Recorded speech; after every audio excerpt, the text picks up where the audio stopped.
सभी शिक्षकों को मेरा नमस्कार। साथियों, प्रेरणा डीबीटी ऐप पर कार्य करने से पहले आप एक काम विशेष रूप से कर लें कि आप अपने फ़ोन में से डीबीटी ऐप को अनइंस्टॉल कर लें। अनइंस्टॉल करने के बाद आप इसको पुनः अपने फ़ोन में इंस्टॉल कर लें, जिससे कि पुराना डेटा हट जाए और नया डेटा सिंक होकर आपके उस डीबीटी ऐप पर आ जाए। अगर आप ये वाला काम नहीं करेंगे तो वो अपडेट नहीं होगा। इससे अच्छा है कि आप ऐप को हटा लें और उसको दोबारा इंस्टॉल कर लें। इंस्टॉल करने के बाद आप उसमें अपना मोबाइल नंबर डालेंगे। मोबाइल नंबर डालने के बाद आप ओटीपी आएगा। ओटीपी आने के बाद उसमें 4 डिजिट का पिन बना के आप उसमें लॉगिन हो जाएंगे, जैसा कि आप पहले भी करते आए हैं। लॉगिन होने के बाद आपके सामने डैशबोर्ड दिखेगा। इस डैशबोर्ड पर आप जो डीबीटी दिख रहा है आपको, इस वाले ऑप्शन पर कार्य करना है।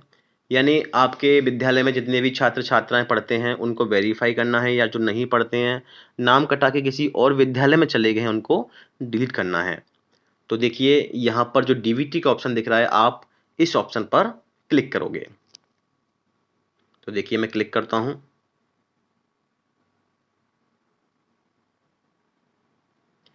जैसे ही आप डीबीटी ऑप्शन पर क्लिक करते हैं,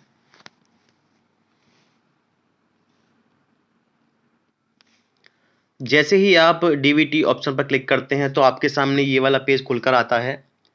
इस पर देखिए आप टोटल एनरोलमेंट 19 दिखा रहा है और मैं 19 में से 4 बच्चों को वेरीफाई कर चुका हूं। देखिए total student verified bye teacher 4 दिखा रहा है, रिमेनिंग स्टूडेंट 15 दिखा रहा है। तो अब देखिए जो बचे हुए बच्चे हैं, मुझे उनको वेरीफाई करना है या डिलीट करना है, तो मैं वो करता हूं। इसके लिए आप स्क्रॉल नीचे करेंगे और देखिए इस बच्चे को, ये किशोर नाम का छात्र, इसको डिलीट मारना है या वेरीफाई करना है, वो मैं करता हूं। देखिए मुझे इसको वेरीफाई करना है, तो वेरीफाई पर क्लिक करूंगा। क्लिक करने के बाद एक मैसेज आता है, क्या आप इस छात्र छात्रा के अभिभावक का आधार बदलना चाहते हैं। अर्थात पिछली बार अगर माताजी के खाते में इनका पैसा आया है और इस बार भी ये माताजी के खाते में ही पैसा लाना चाहते हैं, तो आप नहीं पर क्लिक करोगे, अर्थात हमें बदलना नहीं है।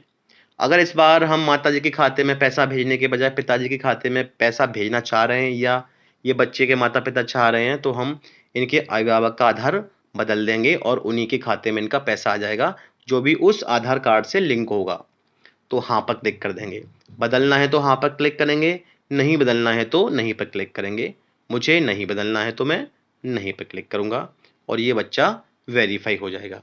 वेरीफाई होके ये बच्चा सबसे नीचे पहुंच जाएगा। आप नीचे देख लेंगे, मैं 4 बच्चे पहले वेरीफाई कर चुका था, अब ये 5वां बच्चा भी वेरीफाई हो गया है। अब देखिए मुझे आगे वेरीफाई करना है, तो मैं ऊपर स्क्रॉल करूंगा इसको और ये बच्चा आ गया। अब अगले बच्चे को भी मैं वेरीफाई इसी तरीके से कर दूंगा। वेरीफाई पर क्लिक करूंगा। मुझे आधार नहीं बदलना है तो नहीं पर क्लिक करूंगा और बच्चा वेरीफाई हो जाएगा। अगला बच्चा आ जाएगा। अब मान लो मुझे इस बच्चे को डिलीट करना है, तो मैं डिलीट पर क्लिक करूंगा और ड्रॉप आउट रीजन, यहाँ से कोई भी रीजन आप सिलेक्ट कर लें जो आपको उचित लगे, जो आपने डिलीट किए हों बच्चे। ये ऑप्शन दिए हुए हैं, जो भी है, टीसी है, टीसी जनरेट है, अस्वस्थ होने के कारण है, जो भी आप रीजन यहाँ से करेंगे सिलेक्ट, वो हो जाएगा और हाँ पर क्लिक कर देंगे तो बच्चा डिलीट हो जाएगा। मुझे नहीं करना है तो मैं इसको हटा दूंगा।